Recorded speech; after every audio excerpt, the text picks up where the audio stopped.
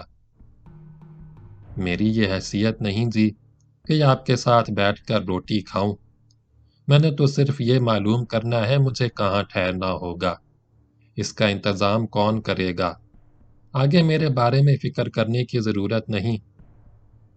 رحیم داد نے احمد کو بلوایا۔ وہ آیا تو رحیم داد نے نادر کی جانب اشارہ کرتے ہوئے کہا، یہ مہمان خانے میں ٹھہرے گا، اسے اپنے ساتھ لے جا، اس کے ٹھہرنے اور روٹی ٹکر کا بندوبست کر دے۔ نادر خان نے احمد کی طرف دیکھا اور سر جھکا کر اس کے ہمراہ چلا گیا۔ رحیم داد نے کھانا کھایا مگر فوراً مہمان خانے میں نہ گیا، باغ میں بیٹھا رہا، پھر اٹھ کر ٹہلنے لگا۔ رات گئے وہ مہمان خانے میں گیا، دیکھا صحن کے ایک گوشے میں نادر خان چارپائی پر گہری نیند سو رہا ہے۔ البتہ احمد جاگ رہا تھا۔ رحیم داد نے اس سے کوئی بات چیت نہ کی، کمرے میں گیا، کپڑے تبدیل کیے۔ رات گرم تھی، آسمان صاف تھا مگر حبس تھا۔ احمد نے رحیم داد کا بستر چھت پر پلنگ بچھا کر لگا دیا تھا۔ رحیم داد نے دھوتی باندھی، بندوق اٹھائی اور چھت پر چلا گیا۔ اس نے بندوق سرہانے رکھی اور بستر پر لیٹ گیا۔ سویرے وہ چھت سے اتر کر صحن میں آیا۔ نادر خان کا بستر خالی تھا۔ احمد نے بتایا کہ وہ تاروں کی چھاؤں میں اٹھ کر باہر چلا گیا۔ رحیم داد نے ناشتہ کیا مگر نادر خان ابھی واپس نہ آیا تھا۔ وہ دن بھر نظر نہ آیا۔ غروب آفتاب کے وقت جب رحیم داد باغ میں بیٹھا تھا، نادر خان اسکول کی سمت سے باغ کی طرف آتا ہوا نظر آیا۔ وہ آہستہ آہستہ قریب آتا گیا۔ اس کا لباس گرد و غبار سے اٹا تھا۔ وہ بہت تھکا ہوا نظر آ رہا تھا۔ وہ سامنے آ کر کھڑا ہوا تو رحیم داد نے کرسی پر بیٹھنے کا اشارہ کیا۔ نادر خان بیٹھ گیا۔ رحیم داد نے حیرت سے پوچھا، سویرے سویرے کہاں چلا گیا تھا؟ دوپہر کی روٹی بھی نہیں کھائی؟ کیا کیا جائے جی، کام جو کرنا ہے، ایک نہیں کئی کام کرنے ہیں اور جلد سے جلد کرنے ہیں۔ اس نے اپنی کارکردگی کا مظاہرہ کیا۔ رحیم داد اس کی کارکردگی اور فرض شناسی سے متاثر بھی ہوا، مسکرا کر بولا، شاہ جی ٹھیک ہی کہتا تھا، تو لگتا تو محنتی بندہ ہے، کیا کر آیا آج؟ یہ میں بعد میں بتاؤں گا جی۔ اس نے ہاتھ باندھ کر انکساری سے کہا، مجھے چند روز کی مہلت دیں، ہر معاملے کی جانچ پڑتال کرنے کے بعد ہی میں اپنی رپورٹ پیش کروں گا۔ اس نے اٹھنے کے لیے پہلو بدلا، اس وقت تو جی مجھے اجازت دی جائے، میں نے ابھی جا کر نہانا ہے، روٹی کھانی ہے، جلد ہی سو بھی جاؤں گا۔ کل بھی میں نے سویرے سے پنڈ کا راؤنڈ لگانا ہے، مزاروں سے ملنا ہے، فصل کے بارے میں گل بات کرنی ہے، اور بھی کئی ضروری کام کرنے ہیں۔ وہ اٹھا اور مہمان خانے کی سمت روانہ ہو گیا۔ اس کے بعد کئی روز تک رحیم داد سے نادر خان کی ملاقات نہ ہوئی۔ رحیم داد جب سو کر اٹھتا تو نادر خان کا بستر خالی ہوتا۔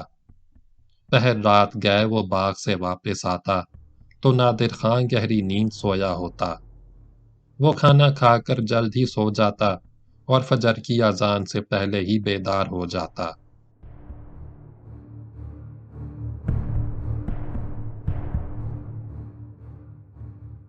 دوپہر کو بارش کا چھینٹا پڑا تھا۔ دن ڈھلے موسم خوشگوار تھا۔ آسمان پر سرمئی بادل چھائے تھے۔ ہوا فراٹے بھرتی ہوئی چل رہی تھی۔ رحیم داد باغ میں اجلا لباس پہنے زمیندارانہ طمطراق کے ساتھ بیٹھا تھا۔ اس نے دیکھا نادر خان پہلے روز کی طرح خاک دھول سے اٹا اس کی جانب آ رہا ہے۔ وہ قریب آیا تو رحیم داد نے بیٹھنے کا اشارہ کیا۔ وہ کرسی پر بیٹھ گیا تو اس کا بگڑا ہوا حلیہ دیکھ کر رحیم داد نے اظہار ہمدردی کرتے ہوئے مسکرا کر کہا، نادر تو نے اپنی کیا حالت بنا رکھی ہے؟ کام کرنا جو ہوا جی۔ نادر خان نے بے نیازی کا مظاہرہ کرنے کی کوشش کی۔ ہر چیز کو جب تک اپنی نظر سے دیکھا نہ جائے تب تک نہ کوئی مسئلہ سمجھ آتا ہے اور نہ اس کا حل۔ یہ بتا اتنے دنوں میں تو نے کیا کیا دیکھا، کیا معلوم کیا؟ رحیم داد نے دریافت کیا۔ اس کے رویے سے صاف جھلکتا تھا کہ وہ زمینداری کے معاملات جاننے کے لیے بہت بے چین ہے۔ ایسا لگتا ہے جی جیسے یہاں کوئی زمیندار ہی نہیں۔ ہر مزارع خود کو زمیندار سمجھتا ہے، کمیوں تک کہ دماغ آسمان پر ہیں۔ نادر خان کا لہجہ قدرے نرم پڑ گیا۔ اللہ بسایا مر گیا، اب اس کی کیا برائی کرنی جی، خدا اسے جنت نصیب کرے، پر اسے زمینداری چلانے کا ذرا تجربہ نہ تھا۔ مزاروں کے مزاج ایسے بگاڑ دیے کہ وہ تو جی سیدھے منہ بات بھی نہیں کرتے، جو جس کا جی کرتا ہے کر رہا ہے، کوئی پوچھنے والا نہیں۔ ویسے فصل تو ٹھیک لگتی ہے، پچھلے دنوں میں بھی کھیتوں پر جاتا رہا۔ یہ تو ٹھیک ہے، نادر خان نے رحیم داد کی رائے سے اتفاق کیا۔ خاص طور پر کماد اور مکئی کی فصل بہت چنگی جا رہی ہے، پھٹی بھی ٹھیک ٹھاک جان پڑتی ہے، پر پھٹی کی کاشتکار کو بڑھانے کی ضرورت ہے۔ اصلی کمائی تو آج کل کپاس کی فصل سے ہے، ادھر اب تک کوئی توجہ نہیں دی گئی۔ کوریا کی جنگ کی وجہ سے باہر کے ملکوں میں پاکستانی کپاس کی مانگ بہت بڑھ گئی ہے۔ کپاس کے ایکسپورٹرز کے تو وارے نیارے ہو گئے، انہوں نے دبا کے کمائی کی۔ نادر خان نے اپنی معلومات سے رحیم داد کو مرعوب کرنے کی کوشش کی، اور وہ مرعوب بھی ہو گیا۔ تو جن باتوں کو سمجھتا ہے اللہ وسایا نہیں جانتا تھا، تبھی تو اس نے پھٹی کا نہ رقبہ بڑھایا نہ کمائی کر سکا۔ اب تو بتا پھٹی کی فصل کا رقبہ کیسے بڑھایا جائے؟ بہت سی زمین پڑیلی پڑی ہے، جگہ جگہ ڈھڈل اور جھلن ہے، نہر کے نزدیک کا اپنا بہت سا رقبہ جھنگر بن گیا ہے۔ اتنی بہت سی زمین اضلاپی پر آسانی سے قابل کاشت بنائی جا سکتی ہے۔ نادر خان سنبھل سنبھل کر بولتا رہا۔ اپنی زمین پر آم اور مالٹے کے باغ لگائے جا سکتے ہیں، فارم بنائے جا سکتے ہیں۔ سچ تو یہ ہے جی، اتنی بہت ساری زمین بیکار دیکھ کر مجھے بہت دکھ پہنچا۔ پر اس میں بہت سی تو شاملات کی زمین ہے، رحیم داد نے نادر خان کو آگاہ کیا۔ چودھری تسی کیسی باتیں کر رہے ہو؟ نادر نے مسکرا کر کہا، تحصیلدار اور پٹواری کس لیے ہیں؟ ان کی مٹھی گرم کی جائے تو ساری زمین آسانی سے اپنے کھاتے میں منتقل ہو جائے گی۔ ویسے بھی جی شاملات واملات کی کون پرواہ کرتا ہے؟ زمیندار کا روب اور دبدبا ہو تو کوئی چوں بھی نہیں کر سکتا۔ رحیم داد نے دبی زبان سے اپنی مجبوری کا اظہار کیا۔ پر تحصیلدار اور پٹواری شٹواری کی مٹھی گرم کرنے کے لیے پیسہ کہاں سے آئے گا؟ اب تک ساری زمینداری کی دیکھ بھال تو اللہ وسایا کرتا تھا، اس نے کچھ بھی نہ چھوڑا۔ جمیلہ کے پاس جو کچھ تھا وہ اس نے اللہ وسایا کی فاتحہ اور چہلیہ پر خرچ کر دیا۔ نادر نے چند لمحے خاموش رہ کر کہا، جو کچھ ہونا تھا جی وہ ہو چکا، اب تو آگے کی سوچنا ہے۔ میں نے پتہ کیا ہے مزاروں پر اللہ وسایا مرحوم بہت ادھار چھوڑ گیا ہے، اس کی فوری وصولی ہونی چاہیے۔ کچھ تو ابھی مل ہی جائے گا، ورنہ کماد کی فصل سے قرضہ وصول کیا جا سکتا ہے۔ کماد کی فصل ہی سے کیسے قرضہ وصول کیا جا سکتا ہے؟ رحیم داد نے حیرت سے دریافت کیا۔ وہ اس طرح جی کہ کٹائی کے بعد کماد کو شکر مل پہنچانے اور وزن کروانے کی پوری ذمہ داری تو زمیندار ہی کی ہوتی ہے نا۔ ویسے تو تول ہی میں خاصی گنجائش نکل سکتی ہے۔ وہ عیاری سے مسکرایا۔ میرا مطلب تسی سمجھ گئے نا؟ بالکل سمجھ گیا، آگے بتا۔ رحیم داد نے دلچسپی لیتے ہوئے کہا، اس کے علاوہ کماد کی سپلائی بھی زمیندار ہی کرتا ہے۔ نادر خان نے بتایا، اس میں سے کماد سپلائی کرنے کا نصف کرایہ بھاڑا مزارے کے حصے سے کٹتا ہے۔ آبیانہ اور چری کی فصل کی قیمت مجرا کر کے ہر مزارے کو رسید دے دی جاتی ہے۔ قانون تو یہی ہے، پر کون زمیندار اس پر عمل کرتا ہے؟ اس نے رحیم داد کی طرف دیکھا۔ اس کا لہجہ نرم پڑ گیا۔ معاف کرنا جی، شاہ جی ٹھیک ہی بتاتا تھا۔ اللہ وسایا تو زمیندار تھا ہی نہیں، اور نہ اس نے کبھی زمیندار بننے کی کوشش کی۔ وہ تو پیدائشی مزارع تھا، مرتے دم تک مزارع ہی رہا۔ اس نے کون سی غلطی کی؟ ایک غلطی ہو تو بتاؤں؟ نادر خان نے مستعدی سے جواب دیا۔ شکر مل کو کماد کی سپلائی کا معاملہ ہی لے لیں۔ اللہ وسایا ہر مزارے کو پابندی سے رسید دیتا تھا۔ اسے ہرگز ایسا نہیں کرنا چاہیے تھا، تبھی تو وہ مزاروں سے اپنا قرضہ وصول نہ کر سکا۔ رسید دینے سے قرض کی وصولی کا کیا واسطہ؟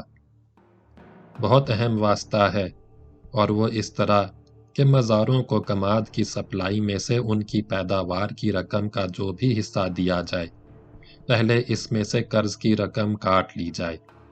اس کے بغیر قرض ادھار آسانی سے وصول نہیں ہوتا۔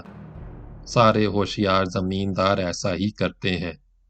مزاروں کو رسید دینے کی صورت میں ادھار کی رقم نہیں کاٹی جا سکتی، رسید کو سامنے رکھ کر ادائیگی کرنی پڑتی ہے۔ بات تو تیری سمجھ آتی ہے۔ رحیم داد نے اظہار پسندیدگی کیا۔ آگے یہ رسید کا چکر ختم کرنا ہوگا، پر اس میں ایک خطرہ ہے۔ رحیم داد نے اپنے اندیشے کا اظہار کیا۔ وہ کیا ہے جی؟ نادر نے حیرت سے دریافت کیا۔ اب تک ایسا ہوا نہیں، مزارے ناراض ہوں گے، کوئی گڑبڑ پیدا نہ ہو۔ فکر نہ کریں جی، کوئی گڑبڑ شڑبڑ نہیں ہوگی۔ مان لیں انہوں نے کوئی گڑبڑ نہیں ڈالی، پر وہ جمیلہ کے پاس جا کر فریاد کریں گے، وہ ان کی بات ضرور مان لے گی۔ مینوں پتہ ہے وہ ضرور ایسا کرے گی۔ اس کا تو مجھے بھی چند ہی دنوں میں اندازہ ہو گیا۔ نادر نے رحیم داد سے اتفاق کیا۔ مزاروں کا تو جی یہ حال ہے، وہ ہر معاملے میں اللہ وسایا کا حوالہ دیتے ہیں، بار بار اس کا ذکر کرتے ہیں یا جمیلہ کا۔ اس نے رحیم داد کو نظر بھر کر دیکھا، لمحہ بھر کے لیے بات کہتے کہتے ٹھٹکا۔ سچی گل تو یہ ہے جی، اللہ وسایا کے بعد پوری زمینداری جمیلہ ہی کی سمجھتے ہیں۔ تجھے تو وہ زمیندار مانتے ہی نہیں، ان کی باتوں سے صاف پتہ چلتا ہے۔ یہ تو مینوں بھی پتا ہے، رحیم داد نے اعتراف کیا۔ اسی لیے تو تجھے لگایا ہے۔ شاہ جی نے بھی مجھ سے یہ گل بتائی تھی، پر فکر کرنے کی ضرورت نہیں۔ اللہ وسایا تو اب رہا نہیں، جمیلہ بھی ان دنوں عدت میں بیٹھی ہے۔ نہ وہ حویلی کی چار دیواری سے باہر جا سکتی ہے، نہ مزاروں سے مل سکتی ہے۔ یہ اچھا موقع ہے، اس سے فائدہ اٹھایا جا سکتا ہے۔ کیا کرے گا تو؟ رحیم داد نے کریت کر پوچھا۔ جمیلہ کا اثر ختم کر کے مزاروں پر تیری ٹھاک بٹھانی ہوگی۔ اس کے لیے زمینداروں کا آزمودہ حربہ استعمال کرنا ہوگا۔ وہ کیا ہوتا ہے؟ رحیم داد بیچ میں بول پڑا۔ وہ یہ ہوتا ہے کہ مزاروں کے درمیان پھوٹ پیدا کرنی ہوگی۔ ہر زمینداری میں مزاروں کے درمیان چھوٹے موٹے جھگڑے تو ہوتے ہی ہیں، اس پنڈ کے مزاروں میں بھی ہیں۔ ایسے جھگڑوں کو بڑھانا ہوگا، کچھ کی طرفداری کرنی ہوگی اور انہیں رعایتیں دے کر اپنے ساتھ ملانا ہوگا۔ نادر زیر لب مسکرایا۔ جو اپنے ساتھ نہ آئیں ان پر طرح طرح کے دباؤ ڈال کر تنگ کرنا ہوگا۔ پھر ایسا وقت بھی آئے گا جب سارے ہی مزارات تیرے بندے ہوں گے، جو کہے گا وہی کریں گے، تجھے ہی پنڈ کا اصلی زمیندار مانیں گے۔ تیری گل ویسے تو ٹھیک ہی لگتی ہے، مینوں پسند بھی آئی، پر اتنا دھیان رکھنا جب اللہ وسایا زندہ تھا تب بھی جمیلہ زمینداری کے معاملوں میں برابر حصہ لیتی تھی، بلکہ سچ پوچھ تو زمینداری وہی چلاتی تھی۔ رحیم داد نے نادر خان کو خبردار کیا۔ تو نے یہ بھی اندازہ کر لیا ہوگا، سارے ہی مزارے اس کی بہت عزت کرتے ہیں، پیار سے اسے بہن جی کہتے ہیں، وہی ضرورت پڑنے پر انہیں ادھار دیتی ہے، سارا حساب کتاب اسی کے پاس رہتا ہے۔ مجھے ڈر ہے مزاروں کو اپنا طرفدار بنانے میں جمیلہ ناراض نہ ہو جائے۔ تینوں پتہ ہے اس کے تو زمینداری میں 12 مربے ہیں۔ مینوں اس کا پتہ ہے جی۔ مزاروں سے قرض ادھار کی وصولی میں سختی کی گئی یا انہیں تنگ کیا گیا تو جمیلہ میرے گلے پڑ جائے گی، بہت ناراض ہوگی۔ میں اسے ناراض نہیں کرنا چاہتا، میں چاہتا ہوں آگے بھی زمینداری اس طرح چلائی جائے، نہ جمیلہ ناراض ہو اور نہ ہی کسی طرح ایسا ظاہر ہو کہ اس کی اور میری زمینداری الگ الگ ہے۔ رحیم داد نے زور دے کر کہا، زمینداری تو پوری ساتھ ساتھ ہی چلانی ہوگی، تینوں اسے سامنے رکھ کر کام کرنا ہوگا۔ ایسا ہی ہوگا جی، فکر نہ کریں۔ نادر نے اسے اطمینان دلایا، میں نے سب کچھ سمجھ لیا ہے، آگے ہر معاملے میں احتیاط سے کام لوں گا، جمیلہ کو شکایت کا موقع نہ دوں گا۔ رحیم داد نے کچھ نہ کہا، وہ نظریں جھکا کر گہری سوچ میں ڈوب گیا۔ نادر خان نے چند لمحے خاموش رہ کر دریافت کیا، کس سوچ میں پڑ گیا جی؟ سوچ رہا تھا تو نے زمینداری بڑھانے اور پھیلانے کے بارے میں کہا ہے، ہونا تو ایسا چاہیے پر اس کے لیے روپے کی ضرورت ہوگی۔ رحیم داد نے اپنی مالی مشکلات کا ایک بار پھر اظہار کیا۔ خریف کی فصل کی واڈھی میں تو ابھی کئی مہینے رہتے ہیں، مزاروں سے کماد کی پیداوار میں قرض کی وصولی بھی تبھی ہوگی، اب کیسے کام چلایا جائے؟ مزاروں سے کچھ نہ کچھ وصولی تو ابھی ہو سکتی ہے، نادر نے تجویز پیش کی۔ رحیم داد نے اس کی حوصلہ افزائی نہیں کی۔ جمیلہ سے پہلے مشورہ کرنا ہوگا، اس سے بات کیے بنا اس معاملے میں کچھ نہ کرنا، تو نہیں سمجھتا یہ بہت ضروری ہے؟ ایک تجویز اس سلسلے میں سمجھ آتی ہے۔ وہ کیا ہے؟ رحیم داد نے بے چین ہو کر پوچھا۔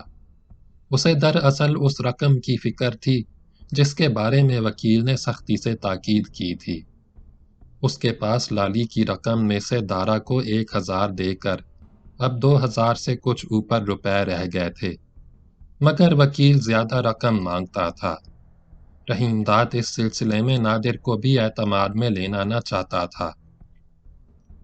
نادر نے گردن آگے بڑھا کر رازداری کے انداز میں کہا، شاہ جی سے بھی قرض ادھار مل سکتا ہے، مجھے یقین ہے وہ ضرور مدد کرے گا، وہ تیری بہت تعریف کرتا ہے اور مانتا بھی بہت ہے، وہ اتنا بڑا زمیندار ہے، 4-5 ہزار روپے ادھار دینا اس کے لیے معمولی بات ہے، امید تو ہے وہ میری مدد کرے گا۔ رحیم داد نے نادر کی تائید کی، پر میں چاہتا ہوں تو پہلے اس سلسلے میں گل بات کر لوں گا جی، مجھے اس سے ملنا بھی ہے۔ اور دیکھ، کسی سے ہرگز یہ نہ بتانا تجھے شاہ جی نے ادھر بھیجا ہے، اور نہ ہی کسی کو یہ پتا چلے تیرا اس کے پاس آنا جانا ہے۔ رحیم داد نے تنبیہ کی، اور نہ کسی کو یہ بتانا میرا اس کے ساتھ میل جول ہے۔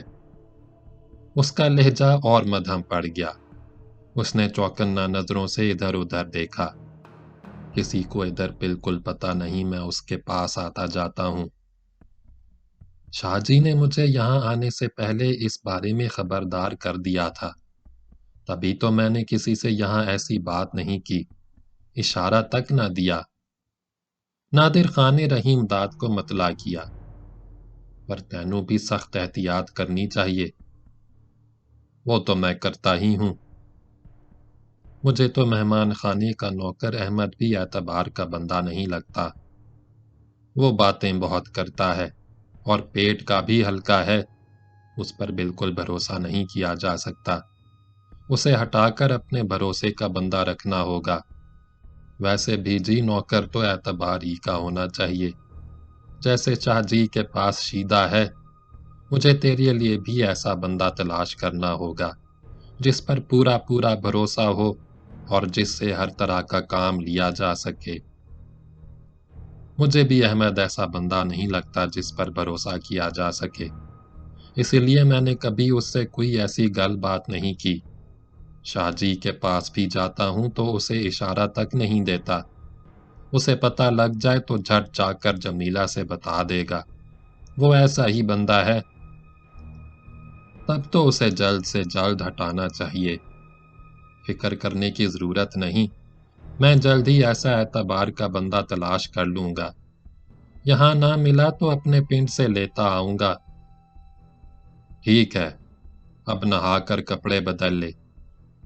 رحیم داد نے نادر خان کا میلا کچیلا لباس غور سے دیکھا۔ تیرے کپڑے لتے بہت گندے ہو گئے ہیں۔ کپڑے لتے تو جی میں اپنے ساتھ لایا نہیں، اپنے پاس تو یہی کپڑے ہیں، 2 بار انہیں دھو بھی چکا ہوں، نادر نے بتایا۔ بات یہ ہے جی، میں یہاں ٹھہرنے کے ارادے سے تو آیا نہیں تھا، ورنہ کپڑے لتے لے کر تیاری سے آتا۔ برا نہ منائے تو جی میں آج ہی اپنے پنڈ چلا جاؤں، کل شام نہیں تو پرسوں ضرور واپس آ جاؤں گا۔ اس وقت کیسے جائے گا؟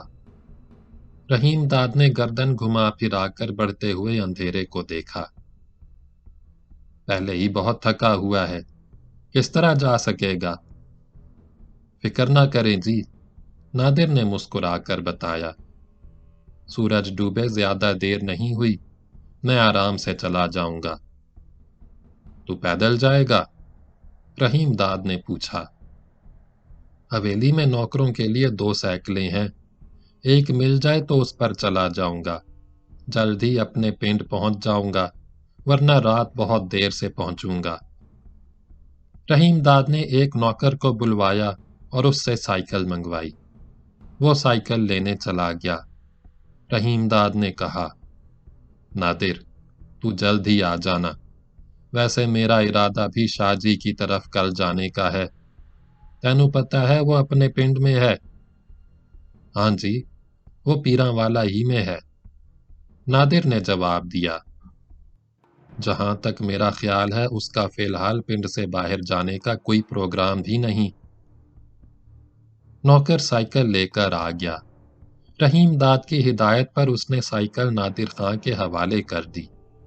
سائیکل سنبھال کر وہ کھڑا ہو گیا، آہستہ سے بولا، مہمان خانے میں جا کر روٹی کھا لوں، اس کے بعد رحمت والی چلا جاؤں گا، اب واپسی ہی پر حاضر ہو سکوں گا۔ نادر خان چلا گیا۔ رحیم داد نے باغ ہی میں کھانا کھایا اور دیر تک بیٹھا ان باتوں پر غور کرتا رہا جو نادر خان نے پچھلے چند روز کی بھاگ دوڑ کے بعد رپورٹ کی صورت میں اس کے سامنے پیش کی تھیں۔ یہ باتیں رحیم داد کے لیے قطعی نئی تھیں اور معلومات افزا بھی تھیں۔ اسے کوٹلہ ہرکشن کے متعلق بحیثیت زمیندار بہت کم بلکہ کچھ بھی معلوم نہ تھا۔ پہلے بھی وہ نام کا زمیندار رہ چکا تھا، صرف 11 ایکڑ زمین اس کی ملکیت تھی۔ بنیادی طور پر وہ کاشتکار تھا، اس کا شمار چھوٹے کھاتے داروں میں ہوتا تھا۔ بڑے زمینداروں کے ہتھ کنڈوں اور طور طریقوں سے وہ بڑی حد تک ناواقف تھا۔ نادر خان نے اس کے سامنے جو تجاویز رکھی تھیں وہ اسے پسند آئیں اور اس قدر زیادہ پسند آئیں کہ انہیں عملی جامہ پہنانے کے بارے میں سنجیدگی سے غور کرنے لگا۔ رات کو بستر پر لیٹا تو نادر خان اس کے ذہن پر چھایا ہوا تھا۔ وہ اسے بے حد ہوشیار اور تجربہ کار آدمی نظر آیا۔ اسے زمینداری چلانے کے لیے ایسے ہی آدمی کی ضرورت تھی۔ اسے ایسا محسوس ہوا کہ نادر خان سے ملنے سے پہلے وہ بالکل اندھیرے میں تھا۔ اسے کچھ خبر نہ تھی کہ مزارے کس انداز سے سوچ رہے ہیں، کتنے خود سر اور بے لگام ہو گئے ہیں، انہیں قابو میں لانے کے لیے کیا کیا جائے اور کیسا رویہ اختیار کیا جائے۔ یہ کام وہ نادر خان کی مدد ہی سے کر سکتا تھا۔